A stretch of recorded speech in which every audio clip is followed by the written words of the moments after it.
Pemirsa Badan Penanggulangan Bencana Daerah BPBD Kabupaten Buleleng, Uningayang, Kewentenan, Hulu Likur Desa Ring Kabupaten Buleleng, sane rawan kekeringan, ritat kala puncak sasi panas warsane mangkin.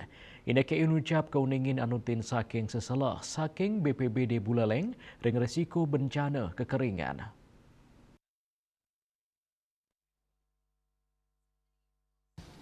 Kepala Pelaksana BPBD Kabupaten Buleleng Aryadi Galahilintang Wedarang dasan desa sanedangan kekeringan inucap rau saking asil seseleh sane wenten ring dataran tinggi turmaning nenten wenten genah wetning toya.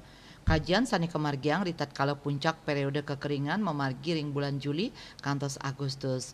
Desa-desa ring kecamatan Kroka pinaka widangan sanedangan kekeringan mawinan genah witning toya nyani kauningin akedik. Pamekas ring kecamatan Kroka wenten 11 desa rawan kekeringan. Raris ring kecamatan Kubu Tambahan lelimo desa, kecamatan Banjar 4 desa, kecamatan Busung Biu kali desa, miwah ring kecamatan Tejakule kali desa.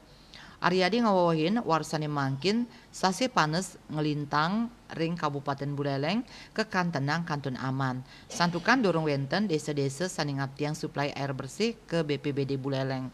Nanging yening selehin saking katah nyani sujatin nyani samian widangan ring Kabupaten Buleleng madue potensi kekeringan sangkaning sayan kirang nyani genah wining toye mawinan wenten pengrauh anomali cuaca. Lianan punika wenten taler alih fungsi lahan saning ngawinang siklus hidrologi nenten memarki antar tur ngawinang sayan kirang nyani genah witning toya inucap.